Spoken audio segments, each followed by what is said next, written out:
Good morning friends, नमस्कार।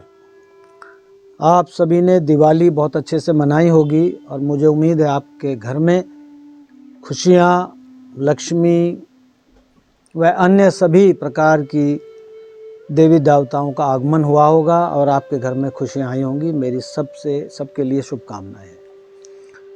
बहुत समय हो गया दोस्तों, मैं आपके साथ बातचीत नहीं कर पा रहा था, कुछ व्यस्तता ऐसी थी। आज बहुत समय बाद दिवाली के शुभ अवसर पर मैंने सोचा आपसे फिर एक बार जो भी हेल्थ की न्यूज़ हमारे अखबारों में छपती है मैं आपसे शेयर करूं, क्योंकि वो न्यूज़ ऐसी हैं कि हमारे जीवन को बदल सकती हैं। मेरा मानना ये है दोस्तों, जैसा कि मैं पहले भी कह रहा हूं, दवाइयाँ अपनी जगह हैं, उनका बहुत इम्पोर्टेंट रोल है, सर्जरी का भी इम्पोर्टेंट रोल है और आवश्यकता पड़ने पर ये लाइफ सेविंग होती है। परंतु यदि हम छोटी छोटी बातों का ध्यान रखें अपनी डे टू डे एक्टिविटी में, तो आम तौर पर मेरा ऐसा मानना है, मैंने पढ़ा भी है, हमें इमरजेंसीज़ की और सर्जरीज़ की आवश्यकता बहुत कम पड़ती है। तो लाइफस्टाइल मेडिसिन जो है वो अब एक पूरी दुनिया में एक बहुत ज़बरदस्त एक विषय बन चुका है। मेडिकल कॉलेज खुल रहे हैं लाइफस्टाइल मेडिसिन के अमेरिका में। तो लाइफस्टाइल मेडिसिन के लिए आपको कोई डिग्री लेने की ज़रूरत नहीं है। आप यदि अखबारों की कटिंग्स को भी ध्यान से पढ़ते रहें, जैसा मैं आपको बताऊंगा, तो उससे ही आपको बहुत कुछ ऐसा मिल जाएगा कि आपकी लाइफस्टाइल बिल्कुल बदल जाएगी और आप काफ़ी हद तक स्वस्थ रहेंगे।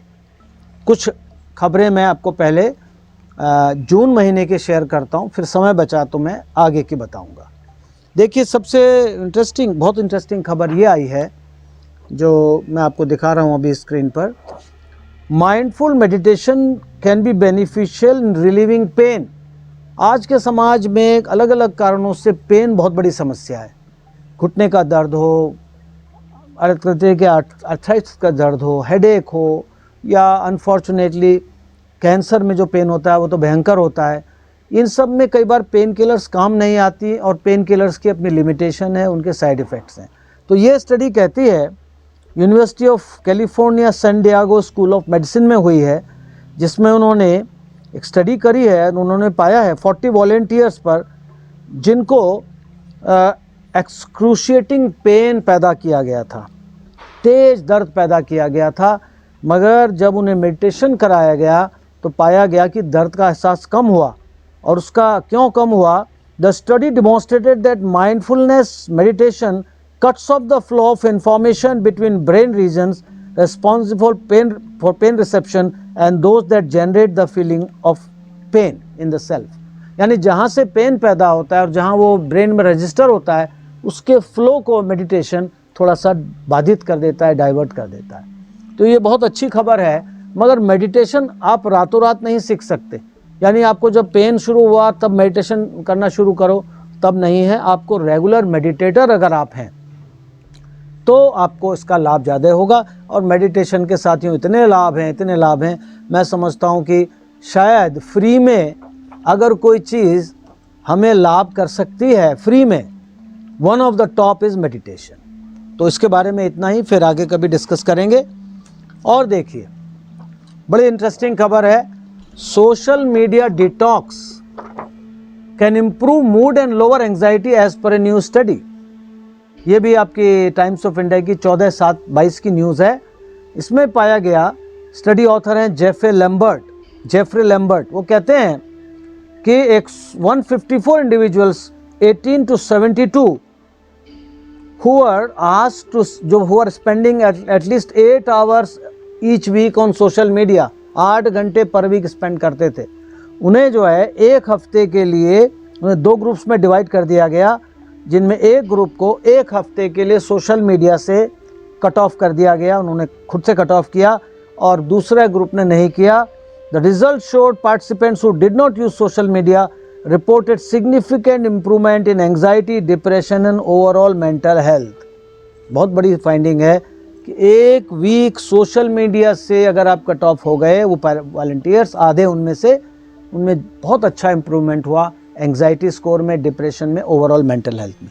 तो मैं समझता हूँ कि हमें ये इस बात से सबक लेना चाहिए और बीच बीच में सोशल मीडिया डिटॉक्स करना चाहिए। इसके नीचे की खबर और भी इंटरेस्टिंग है। Gardening can promote better mental health. आप सभी गार्डन में ही बैठा हूँ, ये हमारे घर का गार्डन है, मेरे पिताजी का बनाया हुआ, माताजी का, उनको मेरा प्रणाम है, उनकी कृपा से ही मैं ये सब कर रहा हूँ। तो इस गार्डन में बैठ के भी मैं महसूस कर रहा हूँ, जो रिसर्च बताती है कि study has been published in journal PLOS One।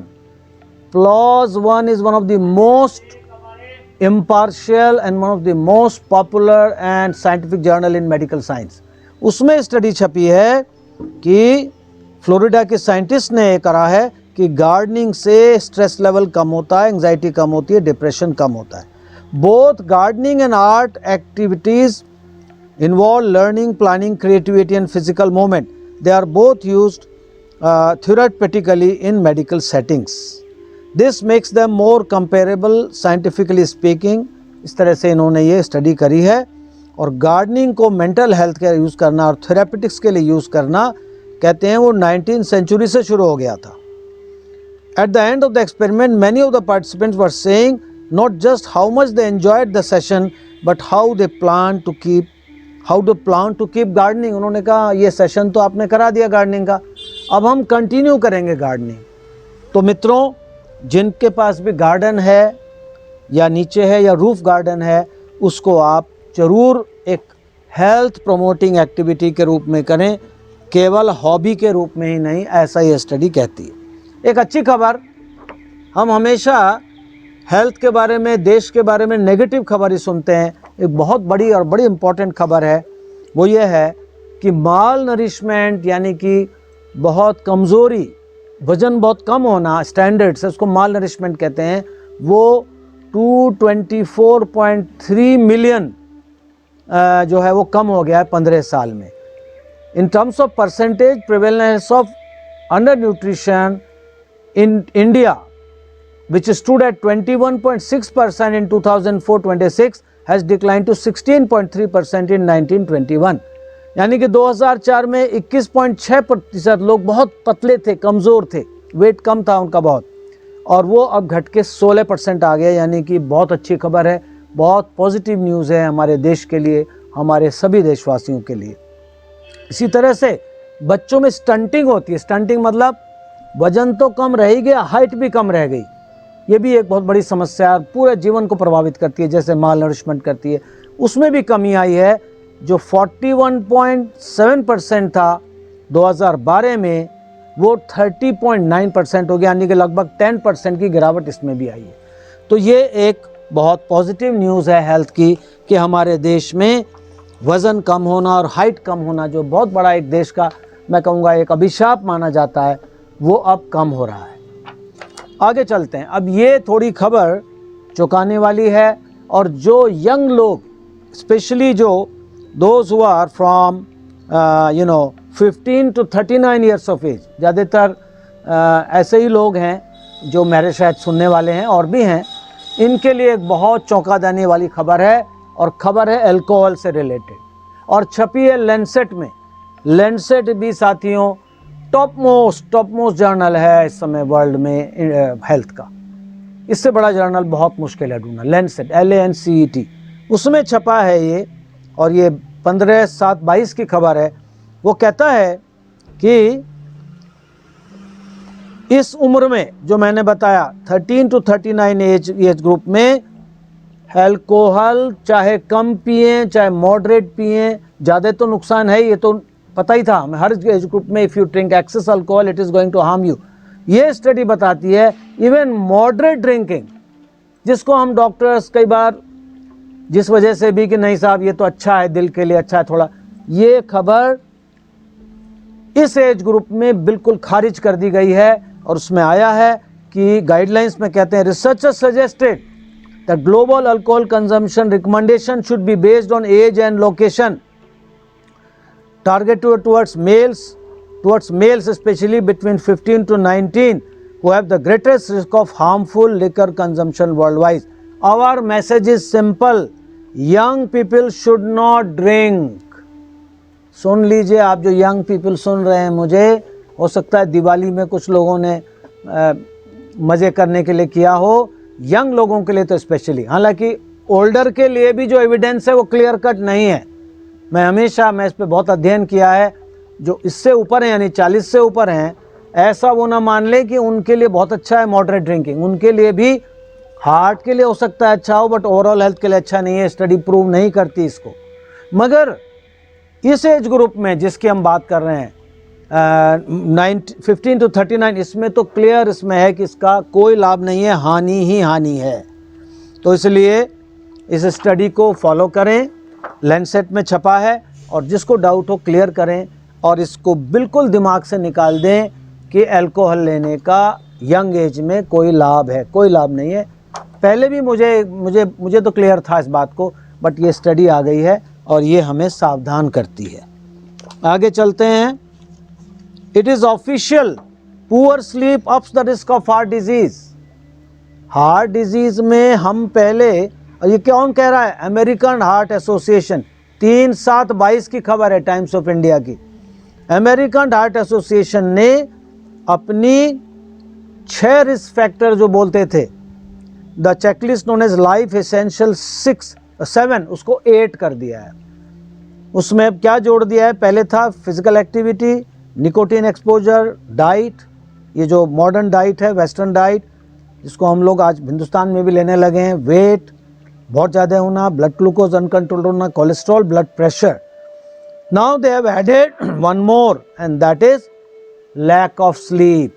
Less than 6 hours of sleep can lead to high risk of obesity, and this is published in the most popular journal in, at least in the heart diseases, and that is Circulation. Again, it is a very high impact journal. तो सावधान हो जाइए. Again, the young people and especially those working in MNCs, those working in very high stressful jobs, कि भाई सावधान हो जाओ. 6 घंटे से कम सोओगे तो हार्ट डिजीज़ का ऑफिशियल रिस्क फैक्टर बन गया है. That is very important. अब आगे चलिए. आगे एक थोड़ा बुरी खबर है, थोड़ा नेगेटिव खबर है, बट हमें सावधान करने के लिए बहुत इम्पोर्टेंट है. अमेरिका में एक अध्ययन हुआ, Penn State and Texas state विश्वविद्यालय ने किया. The researchers of these two people, these two universities found कि अभी जो अमेरिकन्स हैं 50+, अभी जो अमेरिकन्स हैं और उनके पहले पीढ़ी में 50+, उनके जो पिताजी वगैरह थे, उनके वो जो उनके दादा और वो, उनके मुकाबले अभी जो 50+ हैं, they are more likely, they are suffering from more diseases, और उनमें ज़्यादा बीमारियां होने की, ज़्यादा सफ़र करने की संभावना बढ़ गई है. हृदय रोग, that is heart disease, obesity, diabetes, high blood pressure and mental illnesses. और ये छपा है जीरेंटोलॉजी में. Again a very high impact journal. what does it mean in simple terms? The Americans of today 50+ are less healthy and more diseased, more sick than their ancestors, जो उनके पिताजी थे या उनके पहले के दादा थे, 50+ जो उनसे पहले थे. यानी in spite of the best of the modern medicine, the Americans of today are not able to keep their health better. Actually they are going down. Longevity जरूर बढ़ी है, सर्वाइवल बढ़ गया है, बट क्वालिटी ऑफ लाइफ गिर गई है. बीमारियां बढ़ गई हैं. 6 से 7 बीमारियों की चपेट में है. मैसेज में फिर वही रिपीट करूंगा, दवाइयों से, अस्पतालों से, डॉक्टरों से बहुत लाभ होता है, नो डाउट, बट यदि आप अपनी हेल्थ का ख्याल नहीं रखेंगे, आप छोटी छोटी बातें जो मैं बता रहा हूँ, या कोई भी बता रहा है, या अखबार बता रहे हैं, अगर आप इन पे ध्यान नहीं दोगे तो हेल्थ डिटेरियोरेट करेगी, क्वालिटी ऑफ लाइफ नहीं बढ़ेगी, बीमारियां बढ़ेंगी, दवा गोली खाते रहेंगे, उनके साइड इफ़ेक्ट झेलते रहेंगे. तो ये एक सावधान करने वाली स्टडी है. इसी तरह से एक और स्टडी आई है, वो भी थोड़ा सा मैं कहूँगा नेगेटिव स्टडी है हमारे लिए. ये स्टडी करी है हमारे इंडिया ने, भारतीय विज्ञान संस्थान Bengaluru, centre for brain research ने कहा है कि मानसिक रोगियों के तेजी से बढ़ती संख्या से देश के स्वास्थ्य खर्च में इजाफा होगा, आर्थिक संतुलन बिगड़ेगा.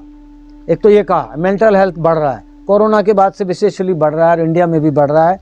एक और इन्होंने चौंकाने वाली बात कही इन्होंने ये कहा कि डिमेंशिया यानी कि जो मनोभ्रंश, जो भूलने की बीमारी है, ओल्ड एज में भूलने लगते हैं, धीरे धीरे पहचानना बंद कर देते हैं और बहुत बाद में तो बिल्कुल नहीं पहचानते, बड़ा ट्रॉमेटिक होता है फैमिली वालों के लिए। डिमेंशिया जो है वो शहर के मुकाबले ग्रामीण भारत में ज़्यादा बढ़ रहा है।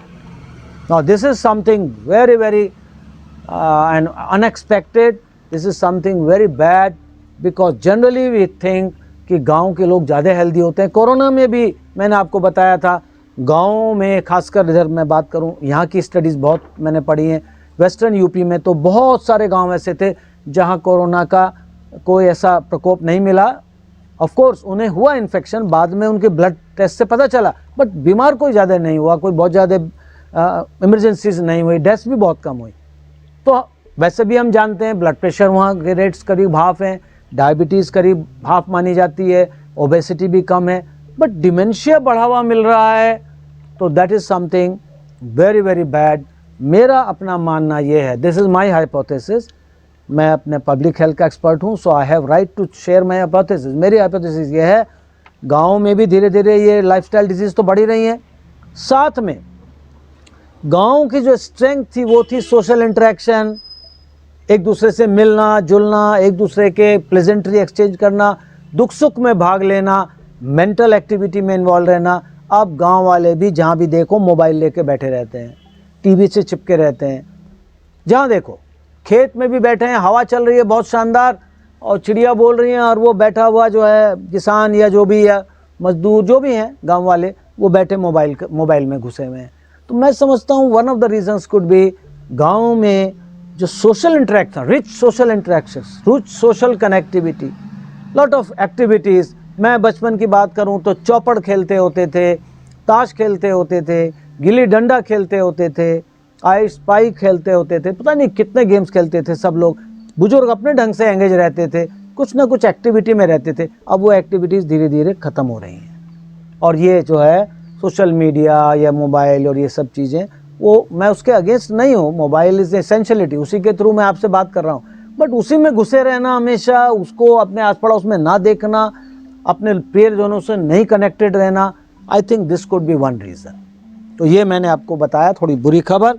अगली खबर भी चौंकाने वाली है साथियों। कहते हैं excess of everything is bad, कितनी अच्छी चीज़ हो अगर अति करेंगे तो बुरा होगा।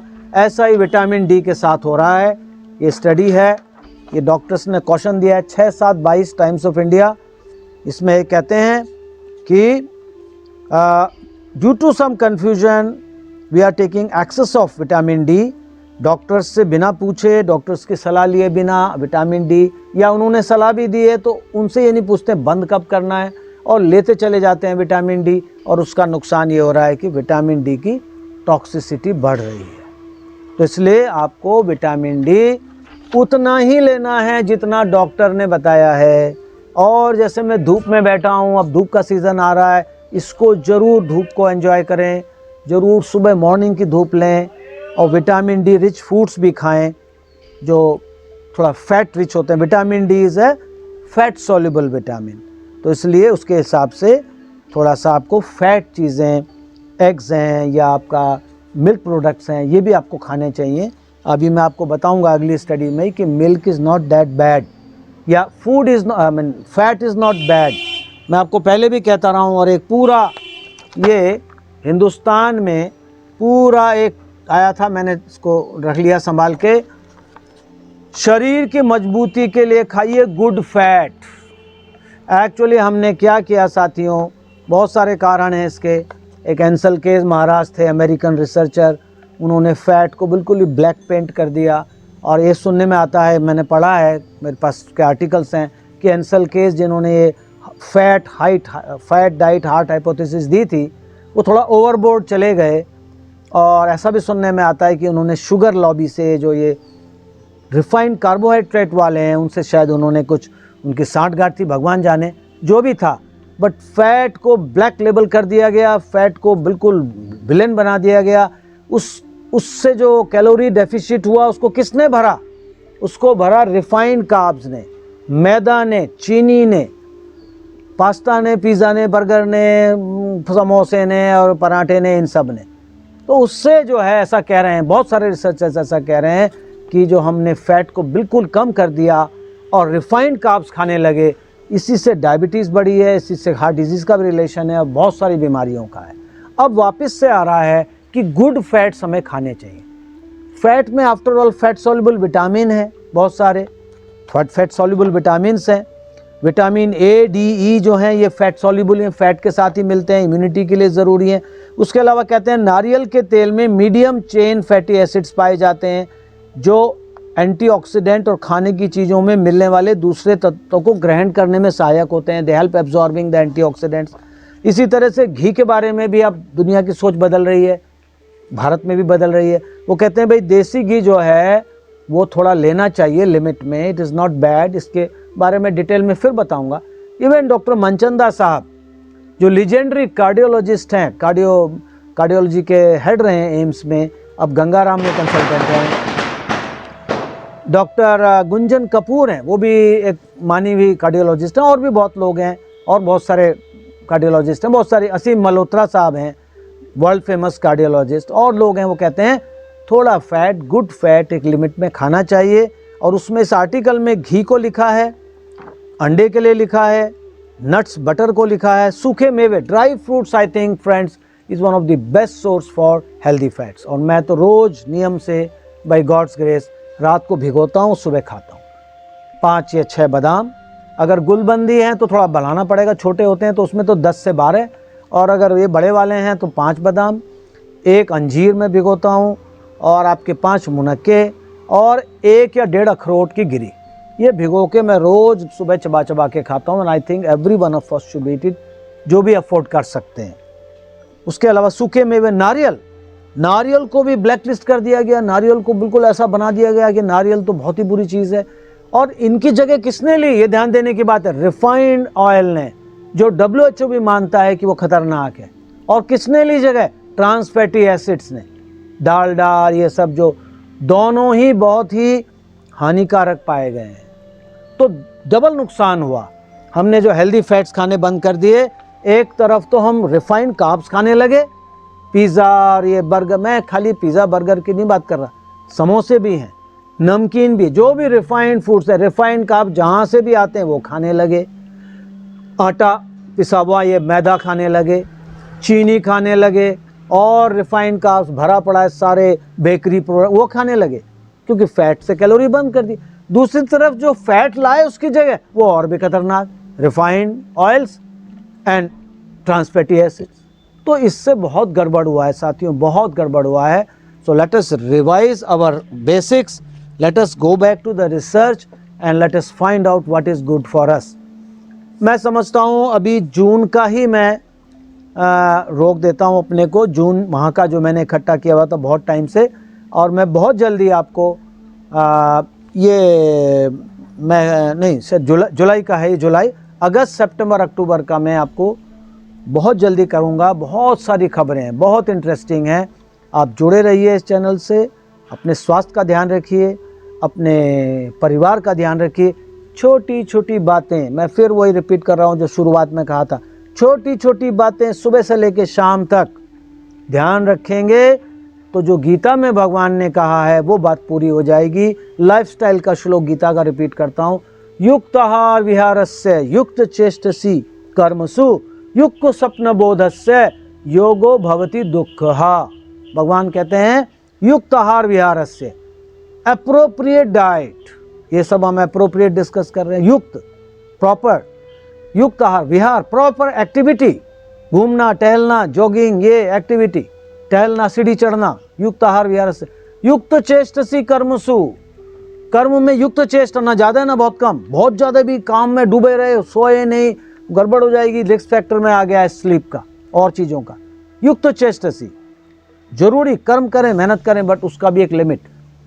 युक्त स्वप्न बोधस्य, यानी कि बहुत ज़्यादा भी नहीं सोना है, बहुत कम भी नहीं सोना है। 8 घंटे से ज़्यादा सोएंगे तो भी रिसर्च कहती है कि नुकसान हो सकता है, कम में तो है ही।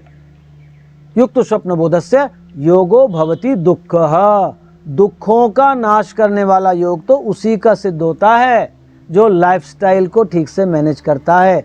इसके लिए आप पेपर पे नज़र रखें, और अगर आपको टाइम नहीं है तो आप मेरे से जुड़े रहें, इस चैनल से जुड़े रहें। मैं आपकी सेवा में तत्पर हूँ। ईश्वर से आपके स्वास्थ्य की कामना करते हुए बहुत बहुत धन्यवाद। नमस्कार।